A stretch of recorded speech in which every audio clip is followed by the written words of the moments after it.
We are day one at HIMSS with Matt and Doug from Extreme Networks. Hello, gentlemen. How's it going? Yeah, It's going great. Morning. So far, so good. A lot of energy, a lot of excitement here at HIMSS. Maybe introduce yourselves to the folks watching. Who are you and what do you do at Extreme? I'm Doug McDonald. I'm director of the Extreme Alliance team. Really what I look for is creating strategic alliances so we can design the next generation of product line for Extreme Networks. Yeah, thanks, Doug. Matt McNeel, Senior Sales Director, Extreme Networks for Named Healthcare. Been a part of the business for Named Healthcare exclusively for the last 5 years, and actually come through acquisition to Extreme for over 20 years. Fantastic. Well, I have a new piece of research that Extreme has just commissioned with HIMSS. Really interesting stuff. Research showed that 93% of healthcare IT executives agree that the network plays a fundamental role in the success of hospital and patient care. Tell us about this research and some of the findings. There's a lot there to take on. Yeah, Evan, I think there's no surprise in the findings, right? Number one, cybersecurity. Number two, applications, making sure they're functioning properly. I think there's some concerns, healthcare in general, with staffing, both on the clinical and IT side. I think a lot of organizations are really struggling coming out post-pandemic. Some budgets, weren't available maybe for a little while in that transition, and now it's time to kind of get back on track. So I think there's a lot of opportunity and some interesting finds in that survey. Yeah, it's pretty comprehensive, and we'll provide a link in the video to the research. And Matt, you talk to customers day in, day out. What are they telling you about their requirements and the future?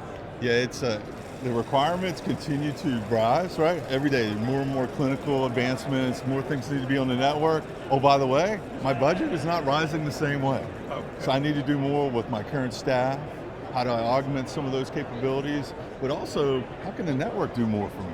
And that's a big ask, right? Because we're talking like large clinical from nationwide health systems to small regional, and each one of them can benefit for some way the network can do more for them. Meaning stealth and segmentation, more time doing architectural and planning, onboarding and training. So that's what we've been working with them on, is reading what I'll call a more comprehensive game plan. That while we were locked up under COVID, right, we didn't get to do a lot of those changes. So there's a lot of pent-up demand for software sustainability, next generation networks to really promote what we want to do in technology. Fascinating. So the research shows a lot of acceleration of the IoT in healthcare. We have the Internet of Medical Things. You just have to walk around here at HIMSS to see the number of new devices attached to the network. What does that mean from an Extreme Networks standpoint in terms of the myriad of devices on the body, off the body, at home, in the hospital that have to be supported? Yeah, first I think it's really exciting. Like you said, if you take a look around here, there's literally billions of devices coming to your network soon. So really, you've got to be prepared. And how do you achieve that when there's a new device almost every single day, a new application?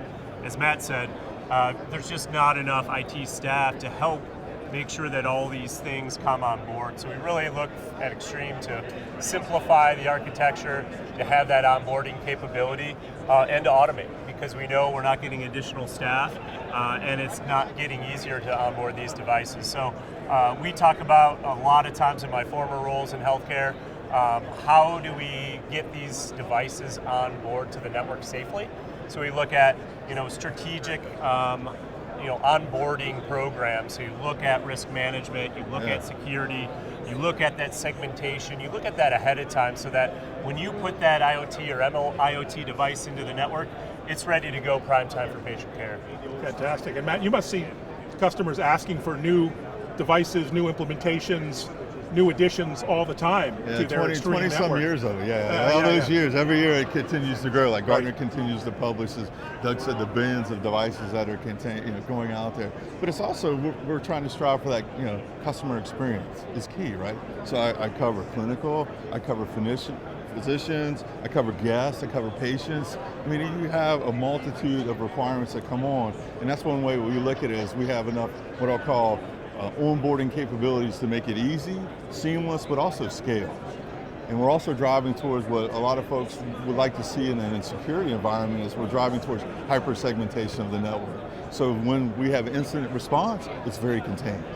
and it's not affecting the rest of the network. So it's very important to us to have those kind of parameters to find success for both clients today, but also new clients that we're looking forward to working with them. Awesome. It's no coincidence we're here at the Cybersecurity Command Center at HIMSS, the big blue banner. Another part of the research showed the importance of, frankly, infrastructure, analytics, automation as top areas of investment. Why is that? Why is there such a hunger for those key drivers within the network? Well, I'll start with infrastructure. Go back to COVID. We didn't do a lot. Yeah. We were sent home, workers were sent at home, we were going to maintain the network, our budgets went down, cut in half, right? Budgets were frozen for new technologies, advancements, surgeries went down. So as COVID, we started to recover from COVID, a lot of those things are coming back now, which means, I've got my network that was 7 years old is now 10.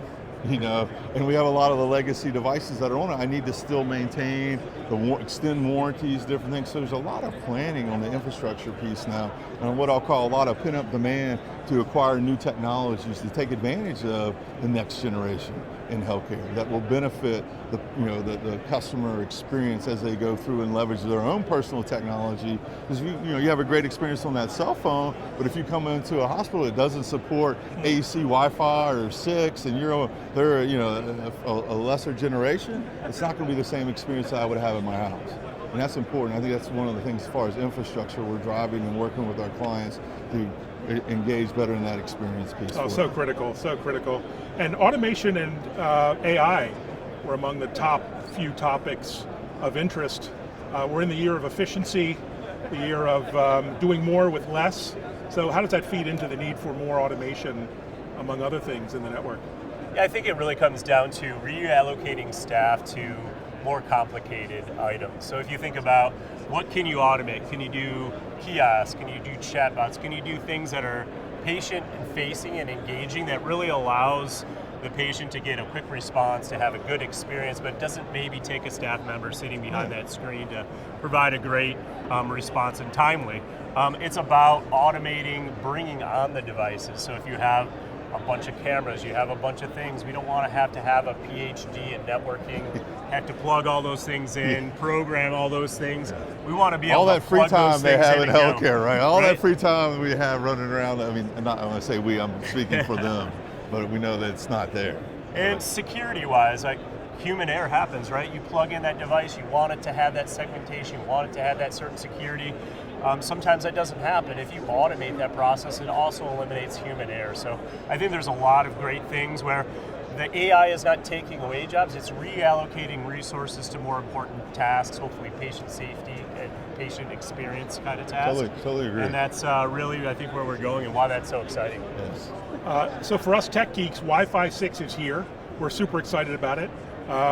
Capacity, coverage, new frequencies, are among things that are pretty exciting. What else? What can we look forward to with Wi-Fi 6 from Extreme Networks? Wi-Fi 6E as a Wi-Fi nerd is one of the most exciting things that's happened in the alphabet soup of all these wireless technology additions. I was at a HIMSS probably 10 years ago, and there was a federal panel keynote, and the FCC and the FDA and the ONA were all on stage, and I remember this to this day that the FCC chairman at the time, or representative at the time, said that frequency is the lifeblood of healthcare. And as a person who used to be responsible for all the wireless technologies in a really large health system, I couldn't agree with that more. If you look at the 2.4 space, it's pretty crowded, it's been pretty busy for a long time. Most things have moved to 5 gigahertz. Well, hey, with Wi-Fi 6E, now we have 6 gigahertz. That's 59 channels of 20 megahertz. That's new greenfield space that is its own spectrum, so it's not backwards compatible. So that biomedical engineer device that still wants to run 802.11b that's slowing down the entirety of the network, you don't have to worry about that with 6. You also get WPA3, new authentication, new security inherent. I like also back to the medical IoT devices, Wi-Fi 6 inherently has a capability for devices to come on at a certain time, turn off at a certain time. Oh, wow. Saves battery life, creates the capabilities really great for that congestion issue that we have. So really, really excited about Wi-Fi 6E. Yeah, and you must have customers, Matt, asking about it every week. And when's it ready? How can I deploy it? And it's been nice. We've done a good job getting over some of our shipping hurdles that we've all had in the industry. So we've done a good job with our clientele. That. But it's nice to know when Extreme, we were one of the first to bring out both the indoor and the outdoor Wi-Fi 6. So as a technology leader, it's nice to know you're getting some of the new technologies you can take advantage of. Doug said, the bandwidth. I've got some high intense, or I need to do some high intense voice over applications. Also, Bluetooth's advancing, right? And ultra wideband. So we're getting a lot of location, how am I utilizing my assets, my people, response, nurse call, those kind of things that go voice over Wi-Fi or using asset tags has been it's moved from a project to reality. And I think we're seeing a lot more of that with our clients as well. It's like the tags, the battery life is extended or infinite in some ways as there's some new technologies come out. And plus these radios have those capabilities built in to work with the asset that they may have as a current provider.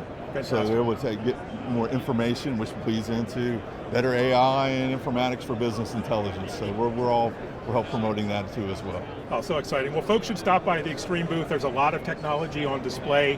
What are you excited about this week? What's top of mind as we head into day one?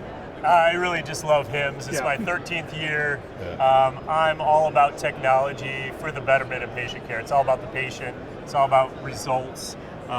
It's great to be part of a mission where you help support healthcare organizations that come in, day out, and things like COVID, our battle-hardened veterans in our clinical space. It's great to see all this technology is here to support them.